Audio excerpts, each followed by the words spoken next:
My son sent me a whispered audio from my mother-in-law's basement.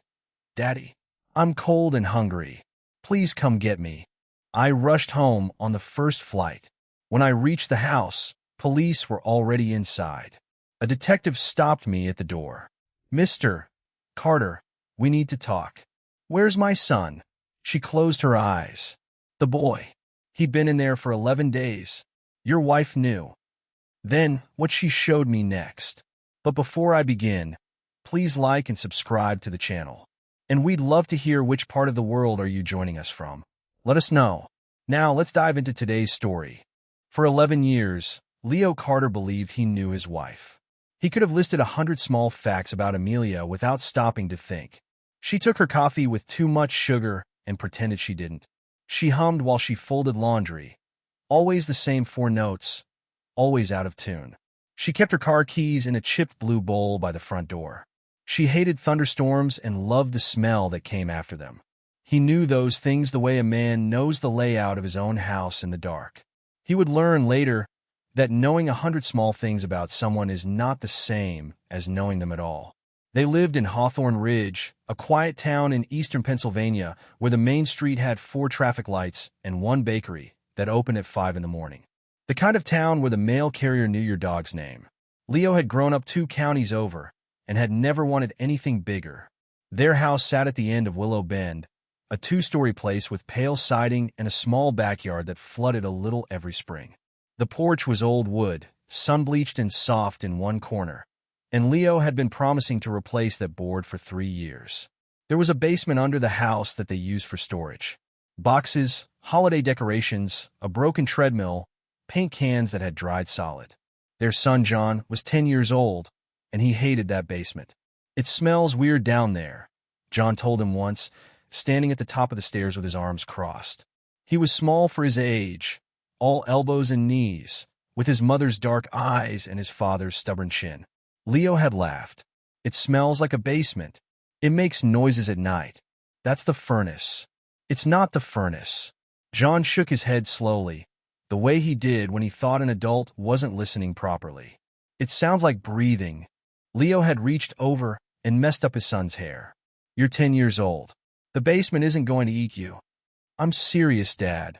I know you are. He admitted it kindly. Tell you what, one weekend, we'll clear the whole thing out. Put a light in, maybe a workbench. Make it yours. John had considered that. With a lock on the inside? Why on the inside? So nobody can shut me in. Leo remembered laughing at that, too. He would remember it for the rest of his life. His work took him out of town several times a month. He supervised equipment deliveries, heavy machinery moving between yards and sites across Pennsylvania and the states around it. 2 nights here, 3 nights there. Motels with thin walls and coffee makers that never quite worked. It wasn't glamorous, but the pay was steady and the schedule was predictable, and Leo had built his whole life around being predictable. Amelia stayed home with John. At least, that was what he believed. The change in her had started sometime in the spring. It came slowly, the way a leak starts, a stain on the ceiling so faint you tell yourself it was always there. Her phone was always face down now. On the table, on the counter, on the arm of the couch. Screen against the surface every time. She had never done that before. She used to leave it charging on the kitchen counter for hours, unlocked, buzzing away while she cooked. She stopped doing that. Sometimes he would walk into a room, and her thumbs would stop moving. Not fast, not guilty, just a pause like a song cutting out for half a second before it picked back up. She started taking longer showers. She started saying she was going to see her mother and coming home smelling like a restaurant. He asked her, more than once, "Is something wrong?" She always smiled. It was a good smile. That was the thing that stayed with him afterward, that she never once looked cornered. "No, I'm just tired. You've been tired for 4 months. I'm 40, Leo." A little laugh. Ask me again in 10 years. He wanted to believe her, and wanting to believe someone is a powerful thing. It fills gaps. It smooths over the parts that don't fit. They had been married for 12 years. He had watched her hold their son in a hospital room at 4 in the morning. He had held her at her father's funeral while she shook against his chest. Those things had weight. Those things were supposed to mean something. So he told himself she was tired. He did not think his wife was cheating on him. He did not think she was planning to leave. And it never once entered his mind that she was planning to make their son look like a missing child. The Monday started ordinary. That was the part Leo could never get over afterward. How completely ordinary it was. He was up at 6. Coffee, shower, the gray duffel bag he'd packed the night before. The house smelled like toast. Outside, the sky was the flat white of early autumn, and the maple by the driveway had started dropping leaves onto the hood of his car. John came out in his sneakers with the laces still undone, dragging his backpack by one strap. "You're coming back Wednesday, right?" Leo shut the trunk. "Wednesday night." "What time?" "Late. Probably after you're asleep." John frowned at that. He had a way of frowning that involved his entire face. "But Wednesday." "Wednesday." "Promise." "I promise." His son smiled then, a real one, quick and unguarded, and hugged him around the middle, the way he still did when nobody from school was watching. Leo felt the top of the boy's head press against his ribs. He held on maybe a second longer than usual. He never knew why. "Be good," he said. "Help your mom." "I always help. You always say you always help."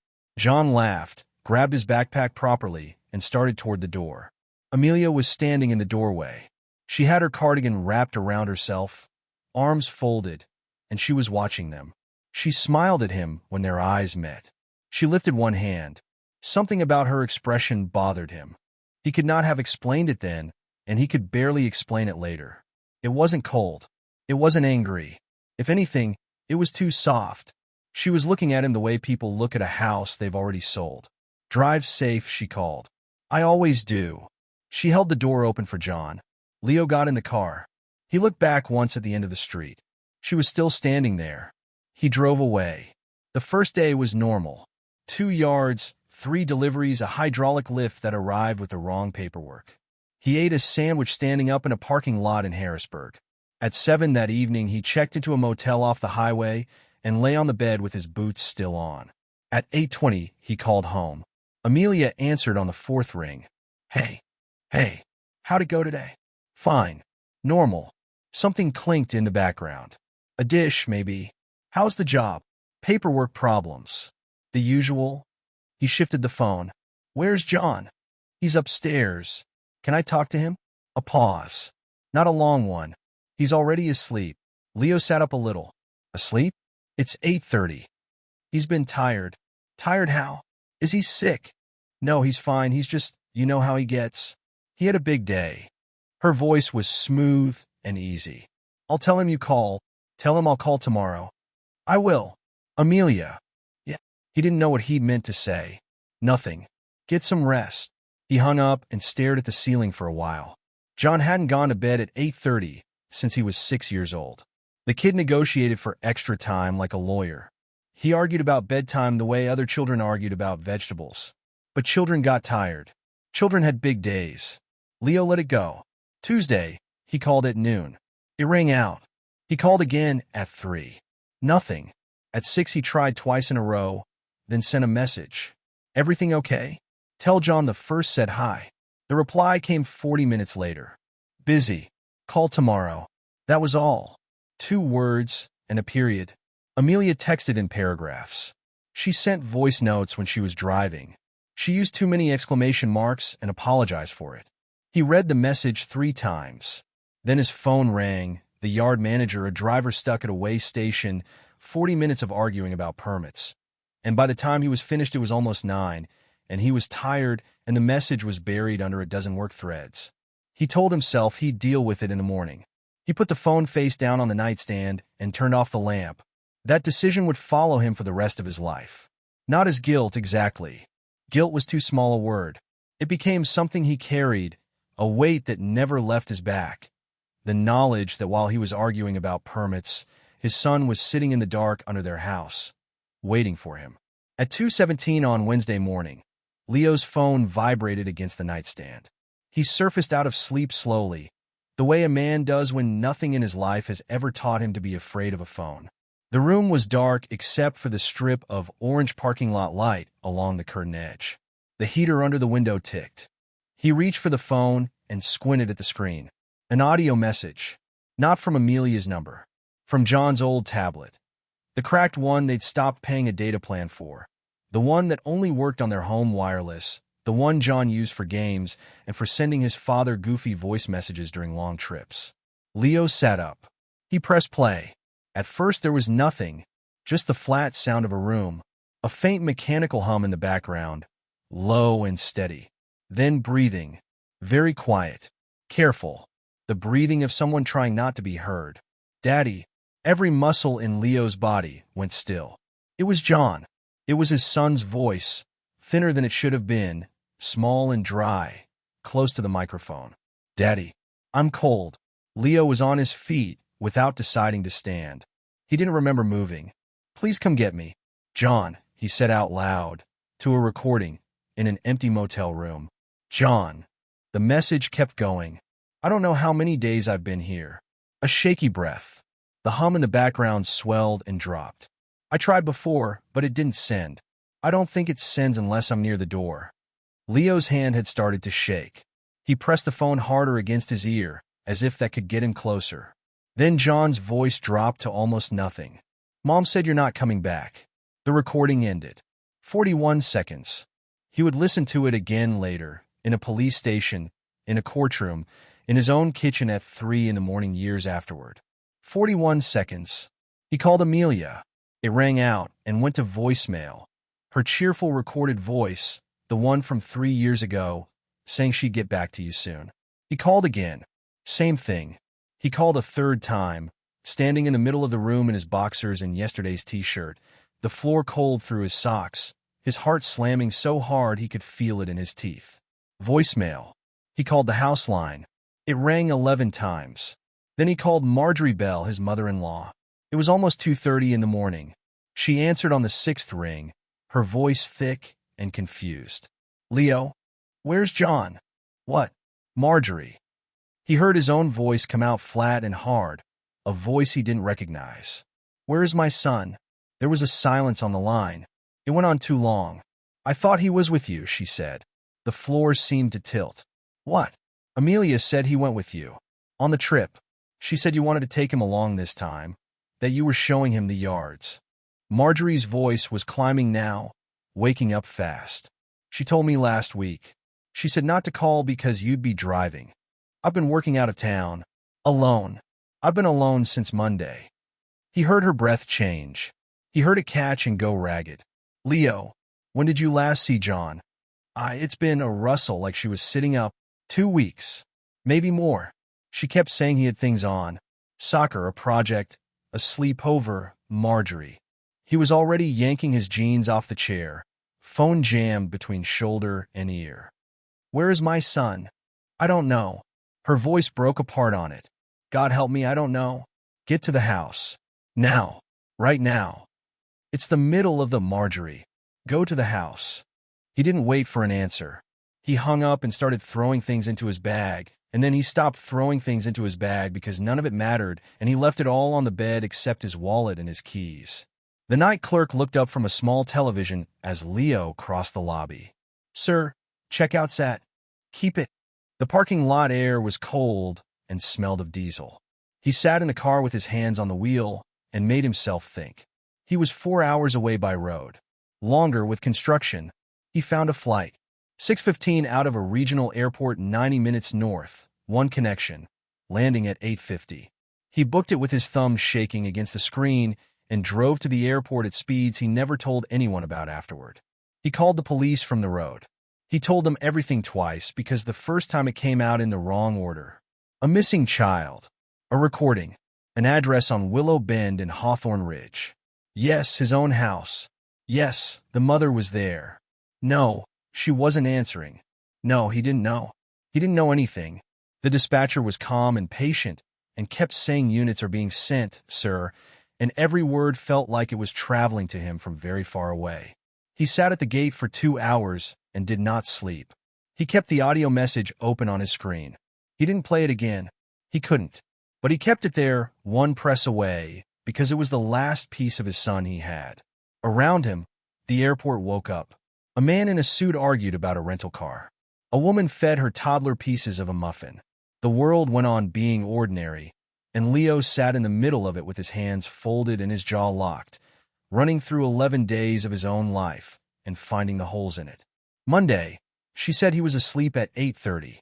Tuesday, she didn't answer. 2 weeks since Marjorie had seen him. How long? How many nights had he been asleep in some motel while his son sat under the house? He thought about the sound in that recording, that low, steady hum in the background. The furnace. It sounds like breathing, Dad. Leo pressed the heels of his hands against his eyes and held them there until the boarding call came. On the plane, he sat by the window with his forehead against the cold plastic and made himself a set of promises, quietly, the way another man might pray. He didn't care what Amelia had done. He didn't care about the marriage, the house, the 12 years. Whatever the truth was, he would look at it straight, and he would not flinch, and he would not spend 1 hour bargaining with it. He cared about one thing: find John. The wheels came down over Pennsylvania at 8:40 in the morning, and Leo Carter was already unbuckled before the plane finished rolling. He didn't stop at the rental counter. He didn't stop for coffee. He got a car, threw his wallet on the passenger seat, and drove. Hawthorne Ridge came up on him the way it always did. The water tower first, then the grain silos, then the long stretch of road where the speed limit dropped and nobody ever abated. He knew every turn of it. He had driven it home 1,000 times, tired and satisfied, thinking about a shower and a sandwich and his son's homework spread across the kitchen table. He turned onto Willow Bend at 9:20 in the morning, and he slowed down.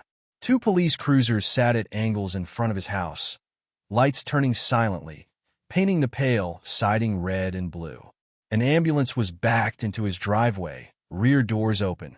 A strip of yellow tape ran from the porch railing to the mailbox and sagged in the middle.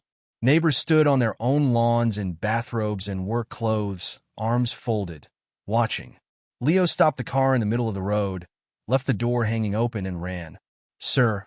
An officer stepped into his path, one hand up, one on his belt.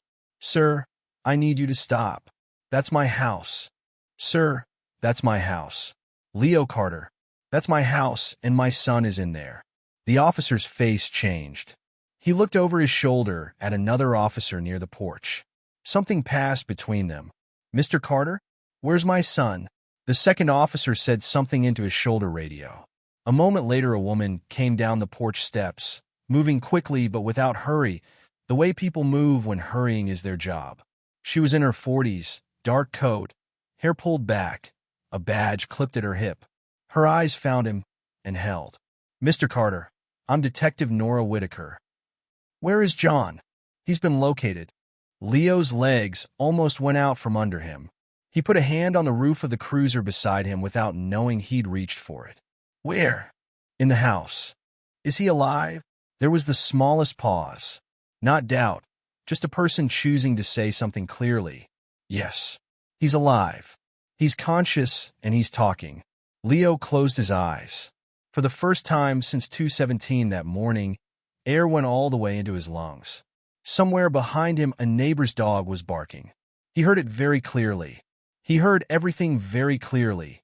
The tick of the cruiser engine, the radio chatter, the scrape of a stretcher wheel on his own driveway. "Can I see him?" "They're taking him to Mercy General right now. He's dehydrated. He's cold. They want him checked properly before anything else." Whitaker's voice softened by exactly 1 degree. "You can follow the ambulance. I want to see him now.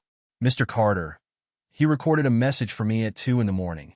Leo's voice did not rise, but something in it made the nearest officer take half a step back. "He said he was cold. He asked me to come get him. I have been in the air for 4 hours. I want to see my son." Whitaker looked at him for a long second. Then she nodded once and moved aside. They wheeled John out a minute later, wrapped in a foil blanket and a hospital blanket over that, strapped in with an 4-line already taped to the back of his hand. He looked smaller than he had on Monday morning. His face was gray-white, and his lips were cracked, and his hair was flat and damp against his forehead.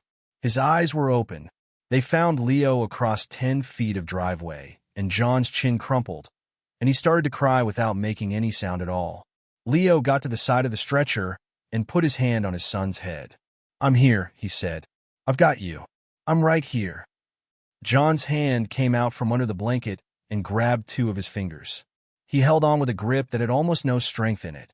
"You came," he whispered. "I'll always come." The paramedic said something about needing to move, and Leo said, "I'm riding with him," and nobody argued. He climbed in and sat where they told him to sit, and did not let go of his son's hand. As the doors closed, he looked back once. Detective Whitaker was standing in the driveway, watching.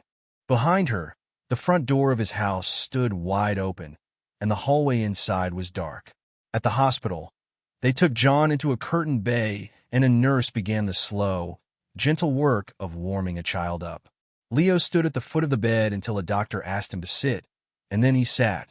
An hour later, Whitaker found him in the corridor with a paper cup of coffee he hadn't touched. "He'll be all right," she said. "Physically, he's about 9 pounds down. They want him here at least overnight." 9 pounds. Leo set the cup on the windowsill. "Mr. Carter, I need to ask you some questions, and I need to tell you some things. Neither of us is going to enjoy it. Where's Amelia?" Whitaker's expression changed. Just slightly. It was the face of someone deciding how fast to go. "She's not here." "What does that mean?" "It means she's not at the house, she's not at her mother's, her car is gone, and she's not answering her phone." A beat. "Neither is Henry Pierce." Leo looked at her blankly. "Who?" "Henry Pierce. I don't know that name." Whitaker studied him carefully, the way you'd study a witness you were still deciding about. Then she seemed to make up her mind. "He's your wife's partner." The word didn't land right. It went past him and then came back. "My wife's what?" "Mr. Carter." She gestured to a row of plastic chairs. "Let's sit down." Scene 5. The basement. Marjorie had made the call. Whitaker walked him through it slowly, in the corridor of Mercy General, while a vending machine buzzed somewhere behind them. After Leo hung up on her at 2:30 in the morning, Marjorie Bell had gotten dressed and driven 25 minutes in the dark to Willow Bend. Her keys still worked. She had walked through the house calling her daughter's name and then her grandson's, room by room, turning on every light. The beds were empty. The kitchen was clean. There were no dishes in the sink. Amelia's closet was half bare.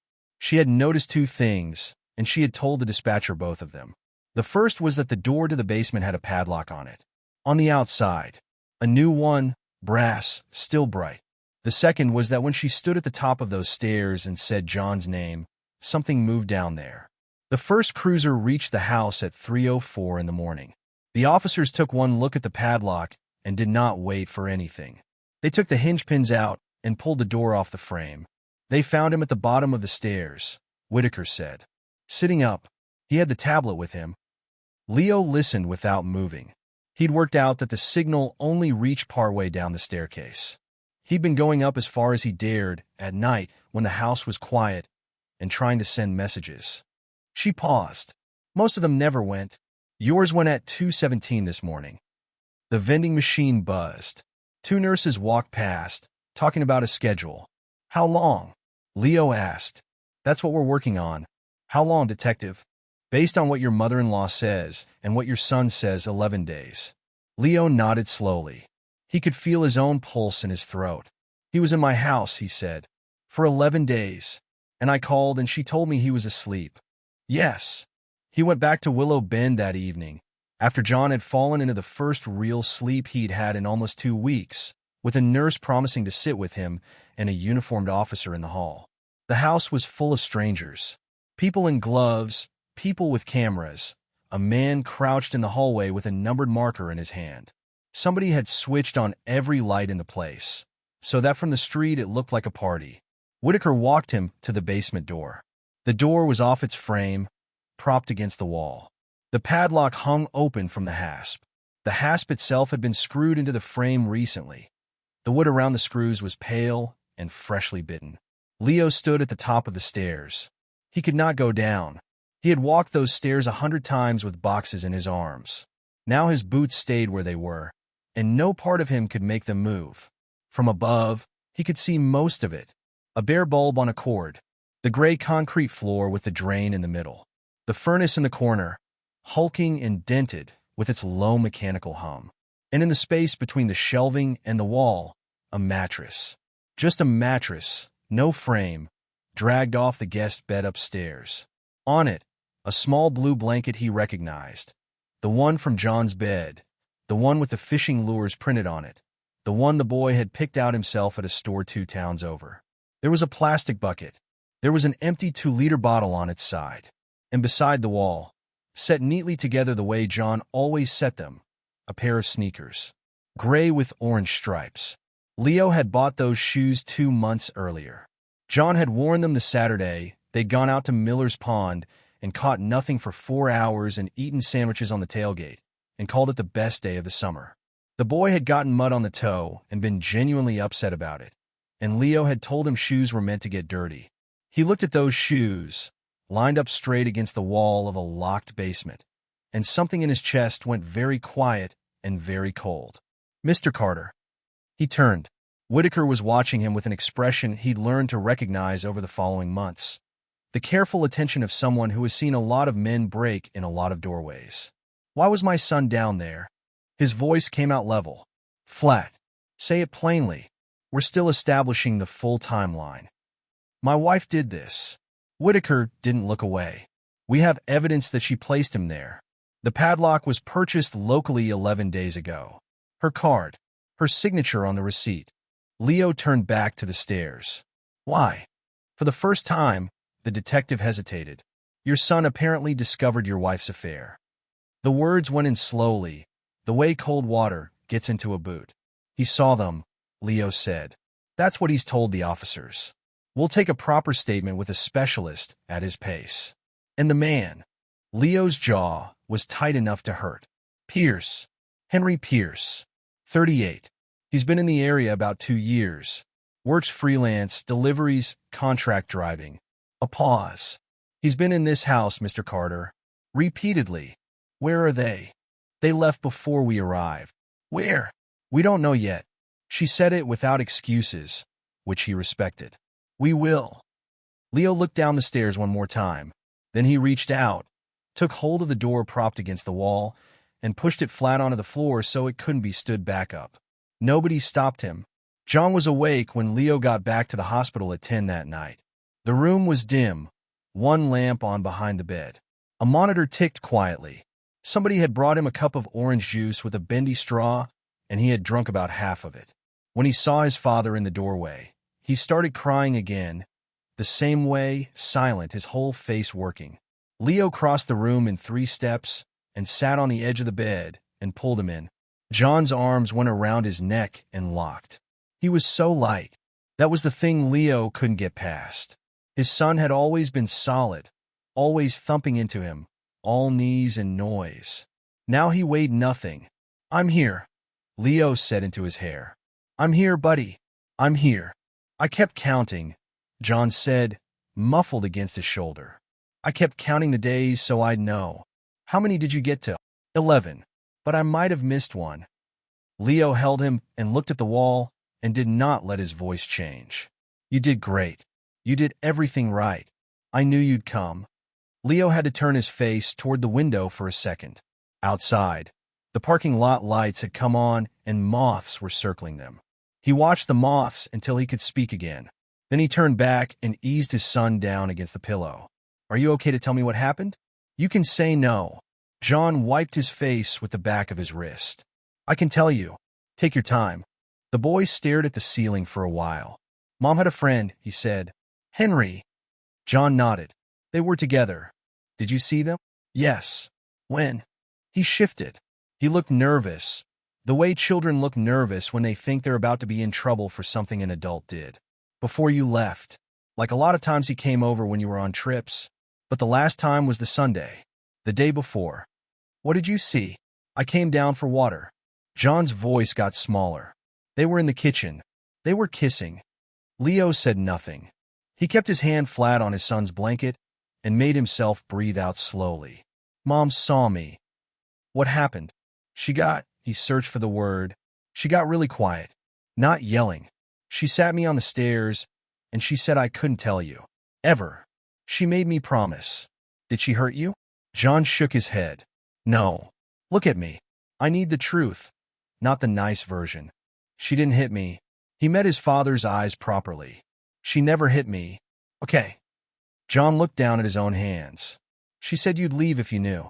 She said if I told you, you'd go away and it'd be my fault.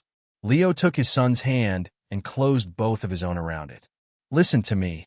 Are you listening? Yeah. There is nothing you could ever say that would make me leave you. Nothing. Not one word in the world. I know. John's voice wobbled. I mostly knew. Mostly's not good enough. Never. Never. John repeated. He swallowed hard and kept going because he was 10 and brave and wanted to get it over with. Monday you left. And Monday night she said we had to talk downstairs. She said just for a bit. Just till she figured things out. He blinked at the ceiling. Then she went up, and I heard the drill. Leo's thumb stopped moving on the back of his son's hand. The drill. For the lock. Okay. She brought food sometimes. Not every day. Sometimes twice and then not for a long time. Sandwiches. Crackers. She filled the bottle. He said all of this the way you'd read a list. She'd open the door partway and put it down and shut it again. Did you talk to her? At first, I said I was sorry a lot. He said it plainly. Then I stopped saying anything because it didn't change it. Leo closed his eyes for 1 second. Who else came? Henry. Something rose in Leo then, hot and enormous, and he held it down the way you'd hold a door against a wind. Did he come down? He came to the top once. He didn't come down. John's mouth twisted. He said, is that thing still down there? That thing. Yeah. What else did he say? He told Mom they had to go. He kept saying it. He'd get loud about it, and she'd say not yet. Go where? I don't know. They didn't say a place. Just go, and before he gets back. Leo nodded slowly. John's eyes had started to close. He forced them open. They talked about money, he said. What money? Grandma's jewelry. He yawned, and the yawn turned into a shiver. Mom said there was enough. She said it a bunch of times. There's enough. There's enough. That was the moment. Up until then, Leo had been holding a shape in his head. A woman who had done something monstrous because she was frightened and cornered and stupid. A panic. A collapse. There's enough. That was not panic. That was arithmetic. They weren't running because they were scared. They were leaving, deliberately, with a budget, with a list, and his son had been an inconvenience in the middle of it. Dad? Yeah. Are we going back to the house? Leo pulled the blanket up over his son's shoulder. No, he said. Not to sleep. Not ever again. John's eyes closed. Good. He was asleep in under a minute. Leo sat in the chair beside the bed all night with the lamp off, awake, doing arithmetic of his own. 2 days later, Detective Whitaker asked him to come to the station. The room she used had a table, for chairs, and a window with a view of a parking lot. She'd brought coffee for both of them, and she set a thick folder down and rested her hand on it for a second before she opened it. Some of this will be hard to hear, she said. I'm going to tell you anyway, because you're going to hear it eventually, and I'd rather you heard it from me. Go. She opened the folder. Amelia had been planning to leave for at least 3 months. They had her searches. Apartments in 3 states, out-of-area school districts, bus routes and one-way car rentals. And repeatedly, the question of how long a person has to be missing before police stop looking. She had been moving money, small amounts at first, then larger. A savings account emptied over 6 weeks and withdrawals just under the threshold that triggers a report. $11,400 in cash gone. 2 jewelry boxes in the bedroom were empty. Both had belonged to Marjorie's mother. One of the pieces was a brooch that had come over from Europe in a coat lining in 1938. Marjorie had given it to Amelia at the wedding and cried while she did it. Passports were gone, Amelia's and John's. His too, Leo said. His too. Whitaker let that sit, which tells us something. At some stage, the plan included him. And then it didn't. And then it didn't. Documents were missing from the filing cabinet in the den. Birth certificates, the car title, 2 years of tax returns. She had packed 3 bags, found in the hall closet, filled and zipped. The officers had photographed them exactly where they stood. Henry Pierce had arranged the rest. A vehicle borrowed from a man he'd worked with.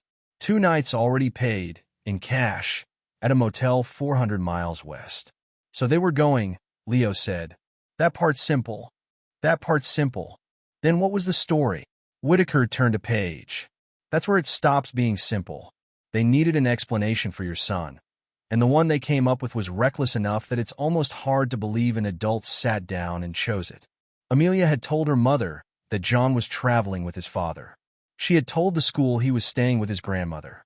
She had told a neighbor he'd gone to stay with family while he got over a bug. 3 different people, 3 different stories, and none of them likely to compare notes for weeks. She built a gap, Whitaker said.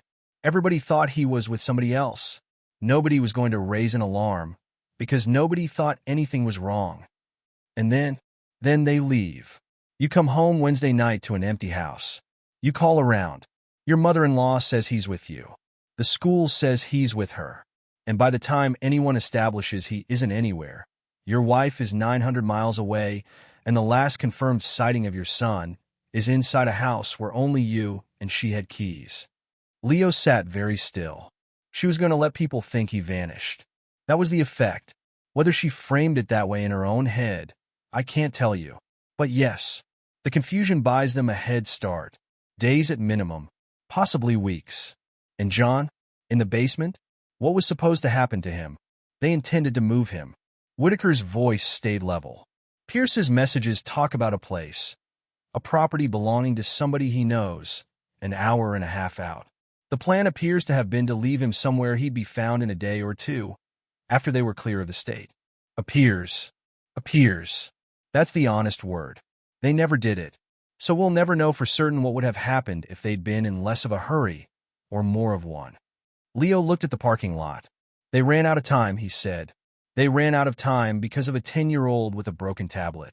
Something almost like satisfaction crossed the detective's face and disappeared. Your son's message went to you. You called us at 2:41. First unit on scene at 3:04. Their vehicle crossed a plate reader on the interstate at 3:20. 20 minutes. 20 minutes. If John hadn't sent that message, they'd have moved him the next night, and you'd have come home Wednesday to a locked, empty house and no idea where in this country your son was. Leo turned back to her. He saved himself, he said. Yes, Mr. Carter. He did. There was more, and Whitaker did not soften it. The search warrant had produced a phone. Not Amelia's current phone.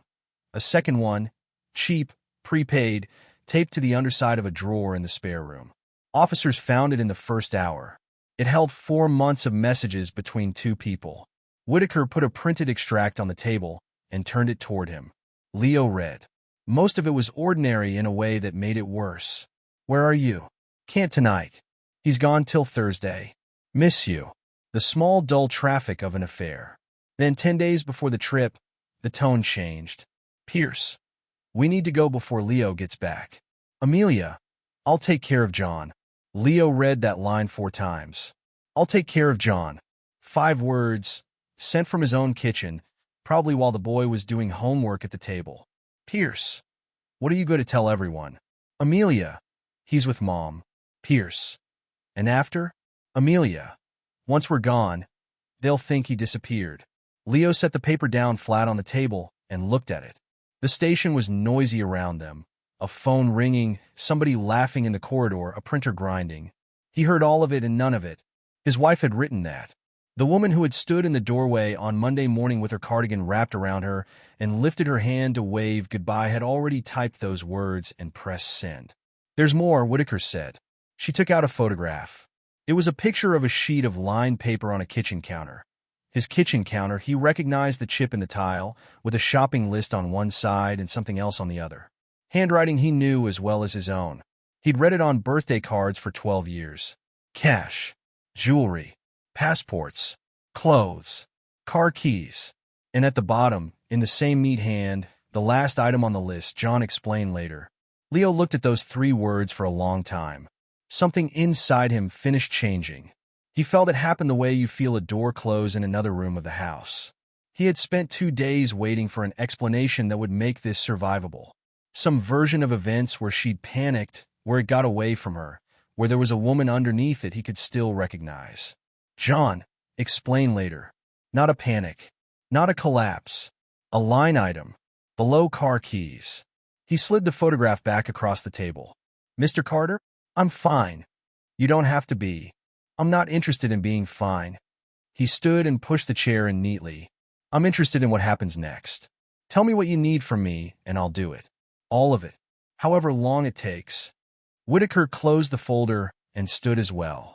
We need you to keep your son safe and steady, she said. That's the whole job.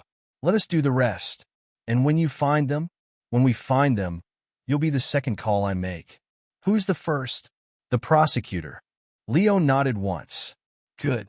For 3 days, Leo Carter did nothing. That was the hardest thing he had ever done in his life. Every hour, something in him leaned toward the door. He knew the roads. He knew Amelia's habits, the coffee chain she liked, the exit she always took, the fact that she couldn't drive more than 3 hours without stopping.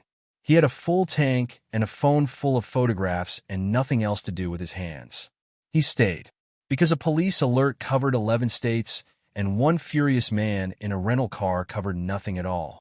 And because when John woke at 2 in the morning, gasping, convinced the room was the basement, somebody had to be in the chair beside the bed saying, "You're at Grandma's, the light's on, look at the light." They stayed at Marjorie's. She had a spare room with a window that opened onto a lilac bush and no basement door anywhere in the house. Marjorie herself had aged 10 years in a week. She cooked constantly and ate none of it. On the second night, she sat down across from Leo at her kitchen table and put both hands flat on the wood. "She told me he was with you," she said. "I want you to know I believed her. I want you to know I would never. I know. I let 2 weeks go by." "So did I," Leo said. "I called and she said he was asleep, and I believed that too." Marjorie's face folded. "How do we live with it?" "We don't." He said it plainly, not unkindly.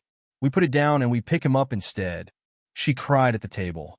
He sat with her while she did, and then he made her eat something, and then he went upstairs and checked that his son was breathing, which he did roughly every 40 minutes for a month. Detective Whitaker called every day, whether or not she had news. He came to appreciate that more than he expected. "They'll surface," she told him on the second day. "They're paying cash, and cash runs out. He's got a face, and she's got a mother. People like this don't disappear, Mr. Carter. They just get further away for a while. Bring them back. We will." On the third day, she called at 6:40 in the evening.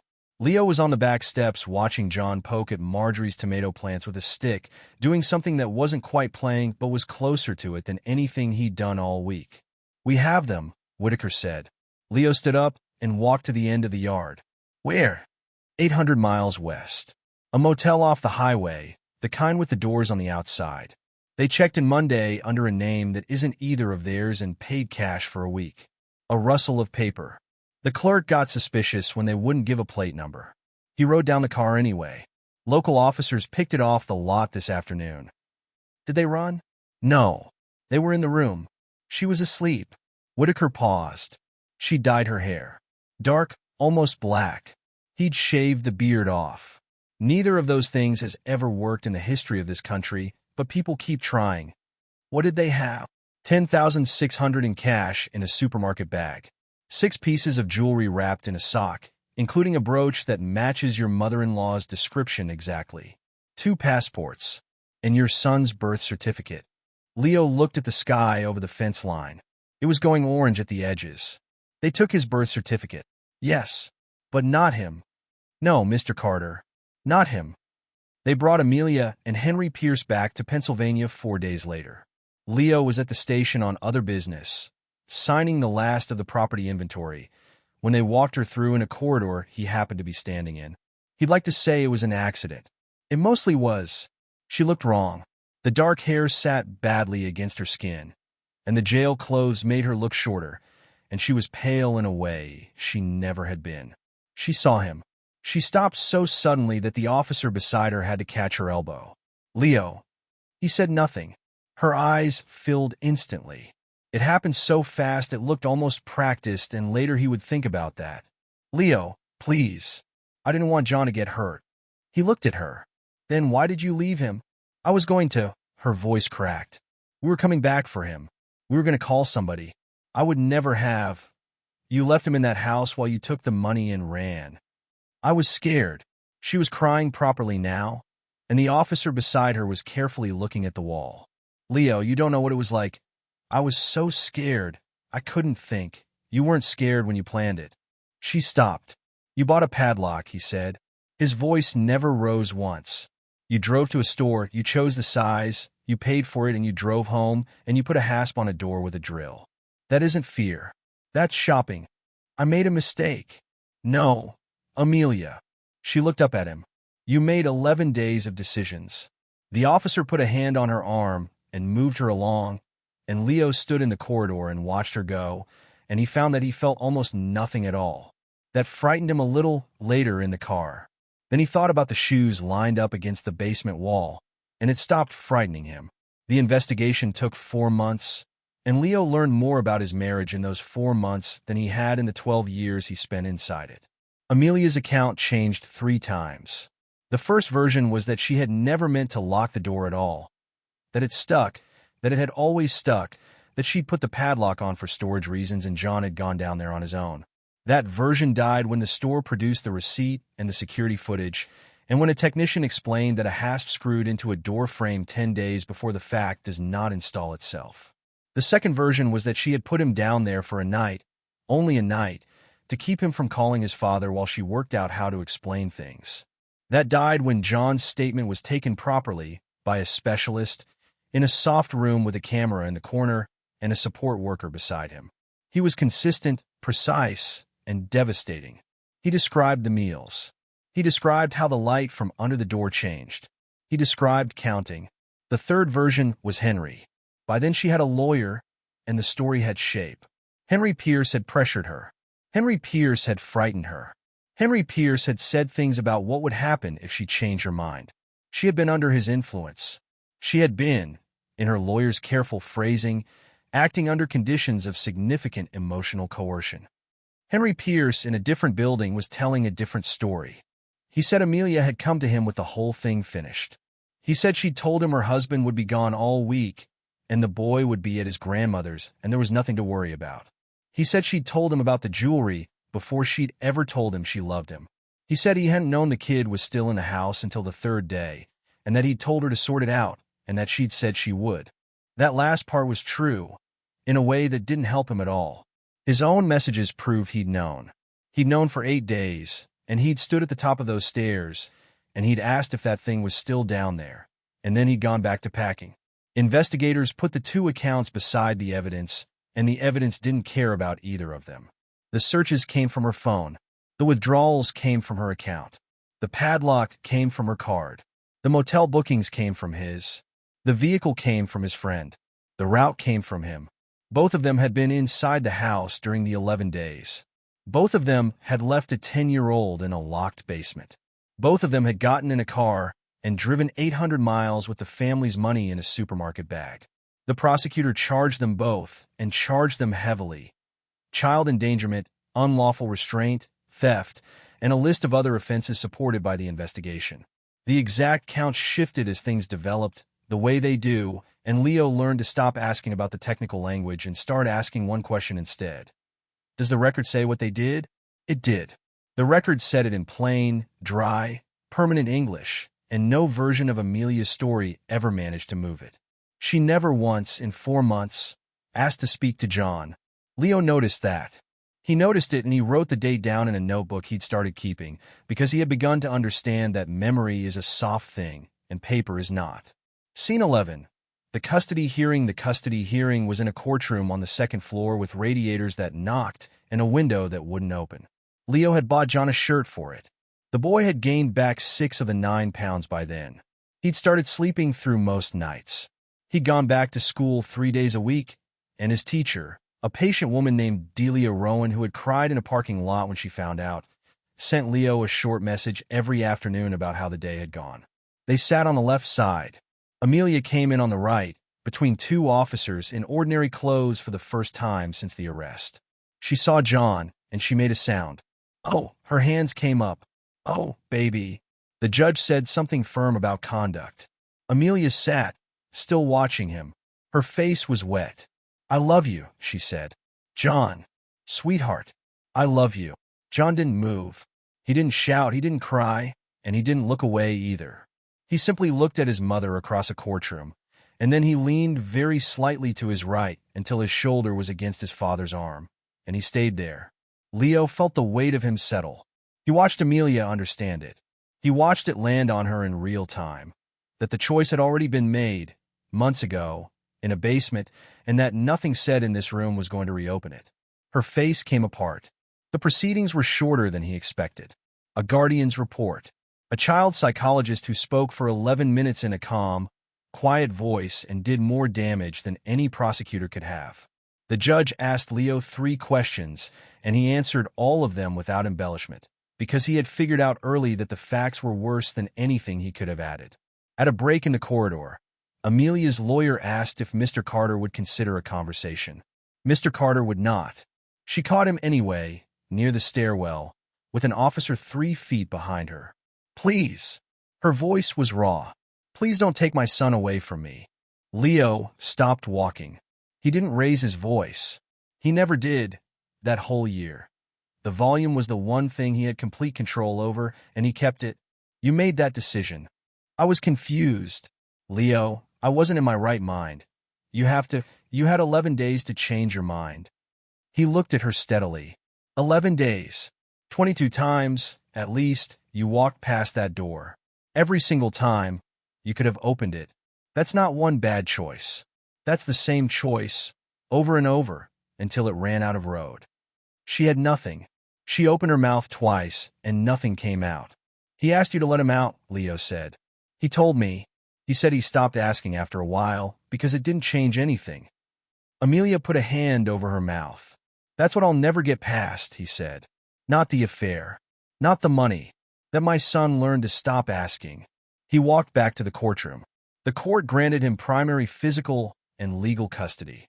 Amelia's contact was restricted to supervised sessions, subject to review, contingent on assessment, and on John's own willingness. Leo did not celebrate. There was nothing in it to celebrate. A judge had confirmed, on the record, that his son needed protection from his own mother. That was not a victory. It was a fence put up around a child, and the only reason to be glad about a fence is the thing on the other side of it. He drove John home, and they got burgers on the way, and neither of them talked about the courthouse at all. That night, John asked, "Did you win?" "It's not that kind of thing. But do I stay with you? You stay with me?" "Then you won," John said, and went to brush his teeth. 7 months after the arrest, both of them entered guilty pleas. Amelia's lawyer had run out of angles. Henry's had run out of them faster. The evidence was clean and heavy and unbothered, and the recording, 41 seconds of a 10-year-old whispering, "Daddy, I'm cold," was going to be played in front of a jury if anyone insisted on a trial. Nobody insisted. The sentencing hearing was on a cold morning in February. Leo wore the same jacket he'd worn to the custody hearing. He left John with Marjorie. He gave a statement. He had written 6 drafts and thrown 5 away, because the first 5 had anger in them, and he decided anger was a gift he wasn't going to give either of them in a public room.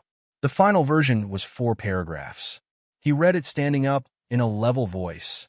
He described a boy who used to argue about bedtime and now checked that doors were unlocked before he'd go into a room. He described the sound of the furnace, which his son could now hear in any building with heating. He described counting to 11. He did not describe how he felt. He said one sentence about that at the end. "They had a choice about all of this," he said. "My son didn't have any." Then he sat down. The court imposed prison sentences on both of them, weighted according to the offenses and each one's role. Amelia's was longer.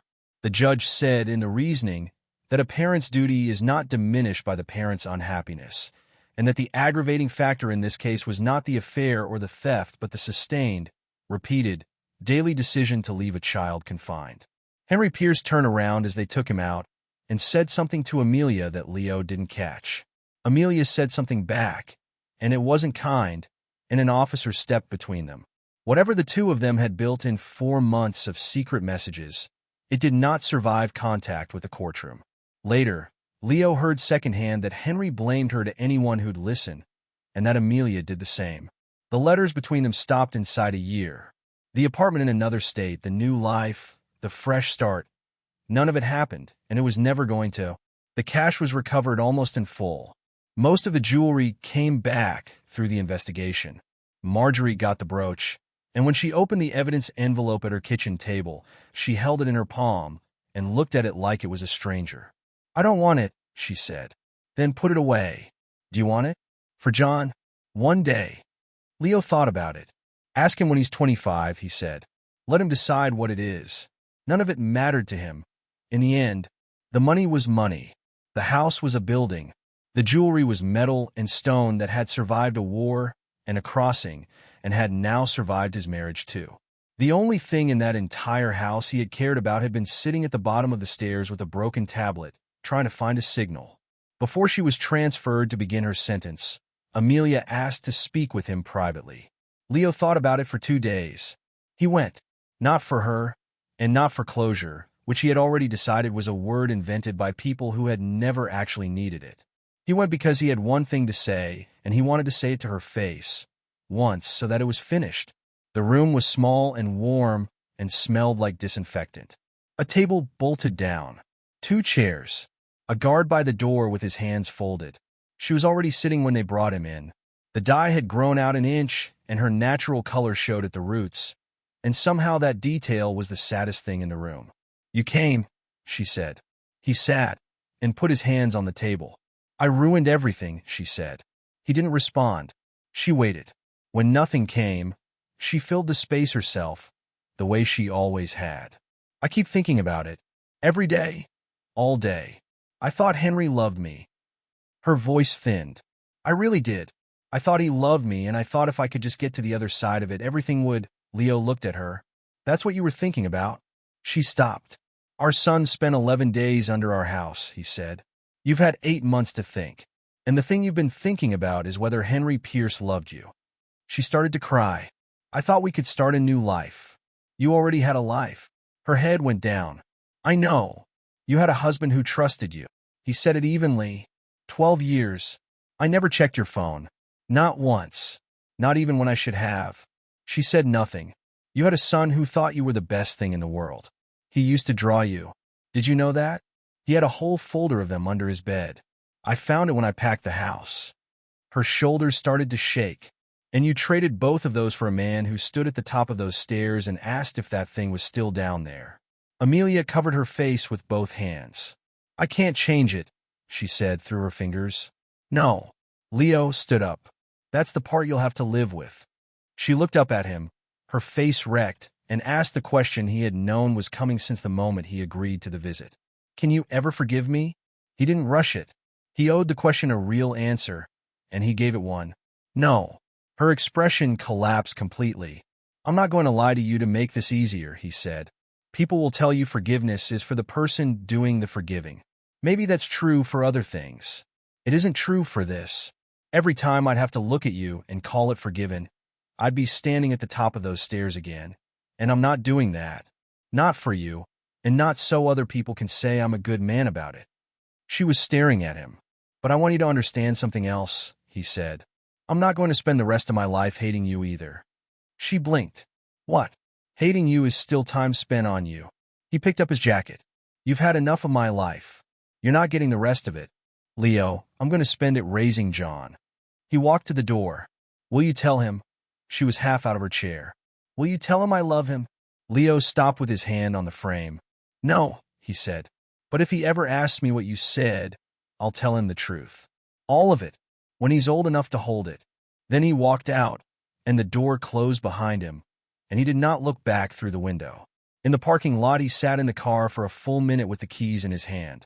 Then he started the engine and drove to pick his son up from school. He sold the house on Willow Bend.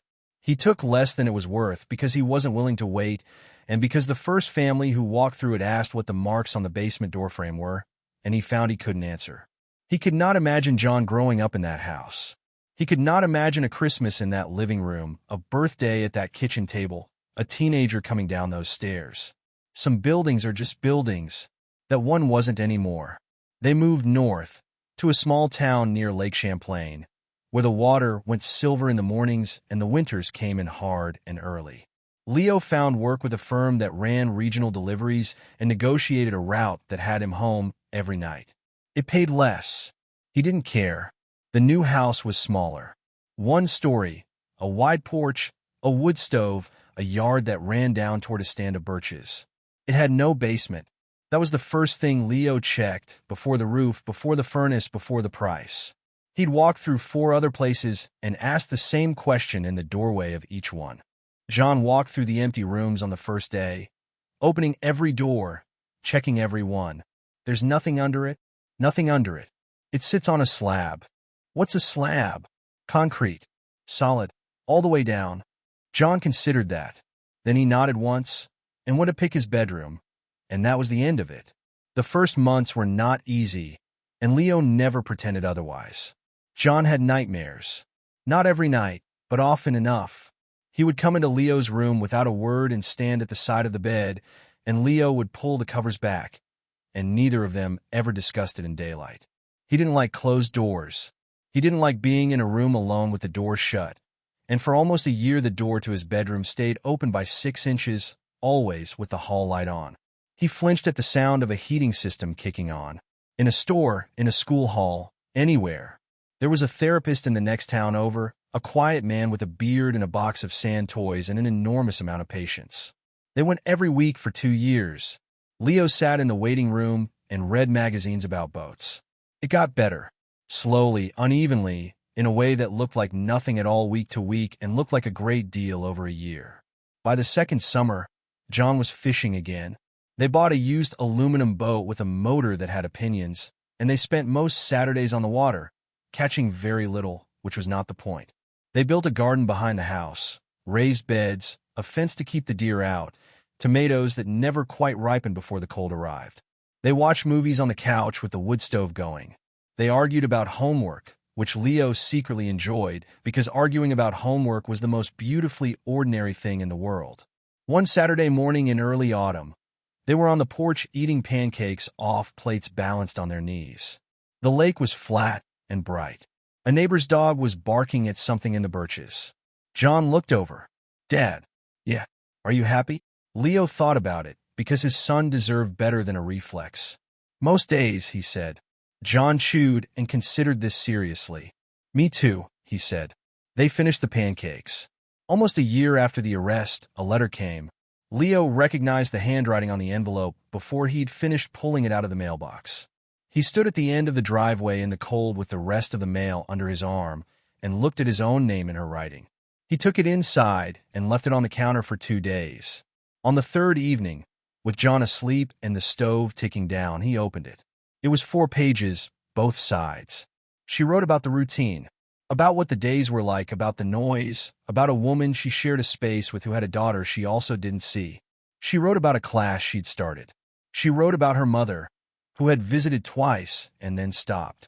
She wrote about Henry, that it had ended badly, in letters that got shorter and then stopped, that she now believed he had never once told her the truth about anything, that she had traded her family for a man she'd known for less than a year.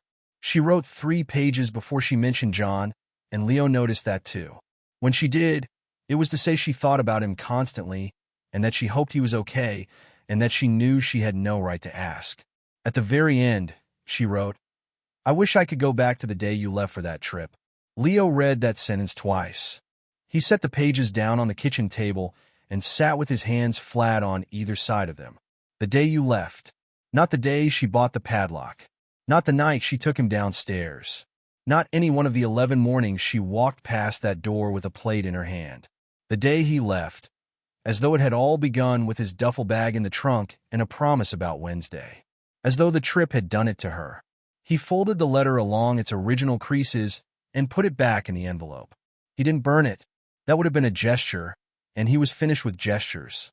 He put it in the bottom of a file box in the closet, along with the notebook and the court papers and the copy of the audio file, because one day John might want to see all of it, and it would not be Leo's right to have destroyed it first. He did not write back. He never wrote back to any of them. There were 4 more letters over the following years. He read each one once, filed it, and went to bed. That night, John came into the kitchen in his socks. "Dad, yeah, can we go fishing tomorrow? The Harlan kid says the Bass are moving." Leo smiled. "Absolutely. Early? Before it gets bright?" "Before it gets bright." John grabbed his jacket off the hook by the door, already thinking about tackle. Then he stopped, halfway into his sleeve. "Promise?" Leo turned and looked at his son properly. At the 10-year-old who had become an 11-year-old, taller now, sleeping through most nights, who still asked that question and probably always would. "Promise," he said. They went out onto the porch together to check the boat. The sun was going down over the lake, and the water had gone the color of a struck match. Somewhere out past the point, a fish broke the surface and disappeared. Leo stood there with his hand on his son's shoulder and let himself think, for a moment, about a hotel room at 2:17 in the morning and a whisper coming out of a phone. "Daddy, I'm cold. Please come get me." He had gotten on that plane believing he was going to pull his son out of a bad situation. He hadn't understood that pulling John out would take the whole marriage with it. That the same 41 seconds that saved a child would also open up every locked drawer in 12 years of his life. Amelia had wanted a different life. Henry Pierce had wanted money and a road out. Between the two of them, they had convinced themselves that a 10-year-old could be a gap in a story, a thing to be explained later, after the state line, after the cash ran out. They had been wrong about one thing, and it had been enough. They had left the truth behind them in a locked basement, sitting on a mattress, counting the days. And it had come up the stairs and found the signal. John tugged at his sleeve. "Are we going down to the water, or what?" "We're going." They walked down through the wet grass together, and behind them the house stood solid on its slab, with every light on, and no door in it that locked from the outside.